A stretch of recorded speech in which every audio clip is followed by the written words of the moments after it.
오늘 말씀 보면 예수님께서 귀신 들려서 보지도 못하고 듣지도 못한 한 사람 고쳐오셨습니다. 이를 본 사람들이 당연히 놀랐죠. 귀신이 떠나가고 막혔던 눈과 귀가 열리니까 어떻게 그것 보고 놀라지 않을 수 있겠습니까? 그래서 예수님을 일컬어서 다윗의 자손 아니냐, 그런 반응을 사람들이 보입니다. 다윗 자손이라 하는 것은 유대인들이 말하는 메시아, 구원자가 아니냐, 하나님 보낸 사람 아니냐, 그렇게 놀라는 거죠. 이렇게 놀라는 반응이 사실은 당연하죠. 그런데 전혀 생각지도 못한 반응을 보이는 사람들이 있습니다. 바리새인들입니다.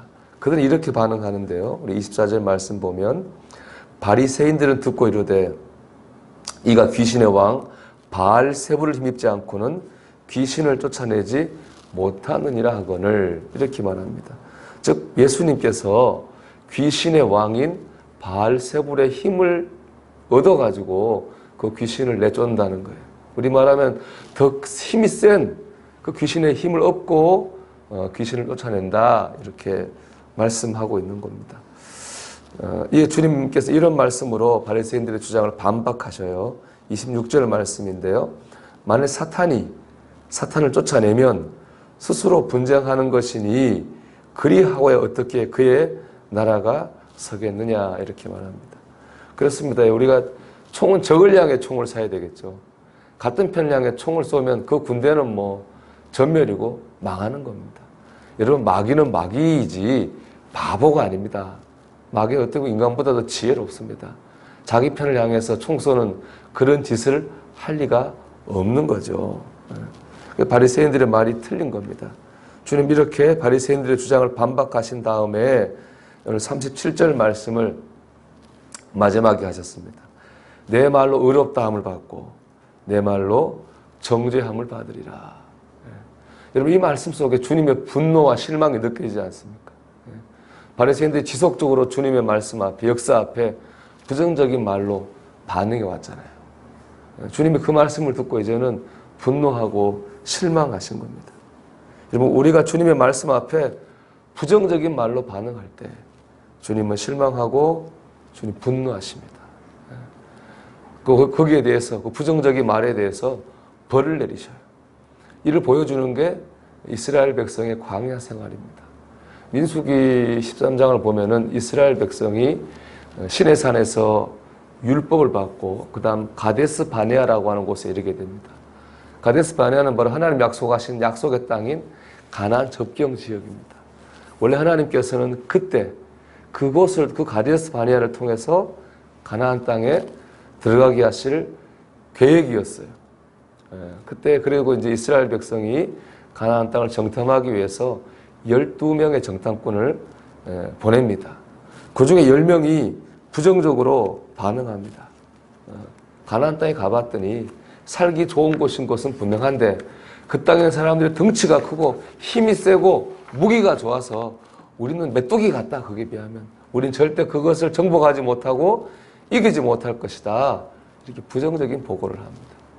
네, 여호수아와 갈렙 두 명의 정탐꾼은 반대로 긍정적인 말로 보고를 합니다. 그들이 강한 건 맞지만 하나님께서 우리와 함께 하시기에 그들은 우리의 밥이다. 우리가 이길 수 있다. 이게 긍정적인 보고를 해요. 근데 이스라엘 백성들은 10명이 한 부정적인 보고를 받아들입니다. 부정적인 말로 반응합니다. 그래서 자신들을 여기까지 인도하시고 구원하신 하나님을 향해서 원망을 쏟아내고 불평을 쏟아냅니다. 하나님 진노하셨습니다. 원래 계획을 돌려서 그들을 다시 광야로 들어가게 하십니다. 그들이 거기서 38년 동안을 광야를 뺑글뺑글 돌아요. 그 중에 이 불평했던 광야 1세대들은 전부 다 광야에 다 죽습니다. 한 명도 가나안 땅에 들어가지 못해요. 오직 여호수아와 갈렙, 긍정적인 말로 반응했던 그들만 가나안 땅에 들어갑니다.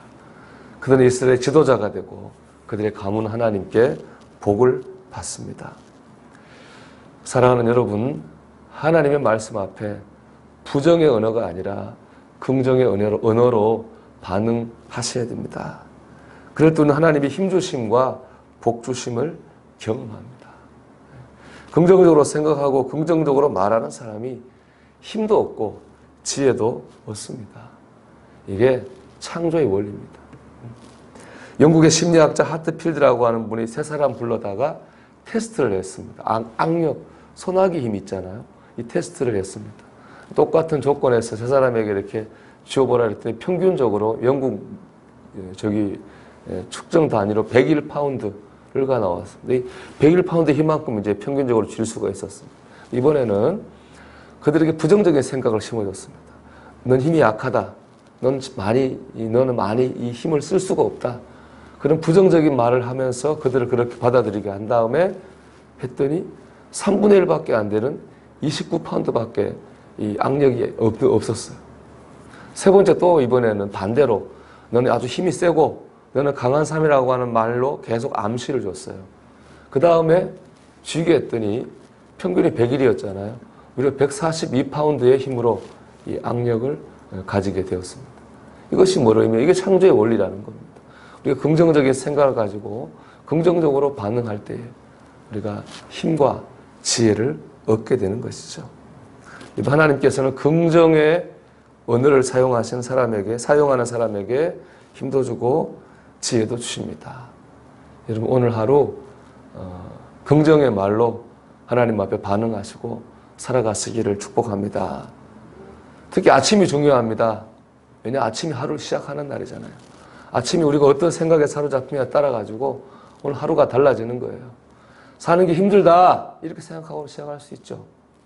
오늘 하루가 사는 게 힘들 수 있지만 하나님께서 나와 함께 하셔서 내가 복된 하루를 살 수 있다 이렇게 생각할 수도 있습니다. 그 생각에 따라 하루가 달라지는 거죠. 바라기는 오늘 하루를 긍정의 언어로 시작하시길 축복합니다. 가운데 주님을 기쁘시게 하고 힘과 능력을 얻는 오늘 복된 하루 살아가시기를 주의 이름으로 축원합니다. 기도합니다. 오늘 하루도 하나님 말씀 앞에 긍정의 말로 반응하게 하옵소서. 기도하겠습니다.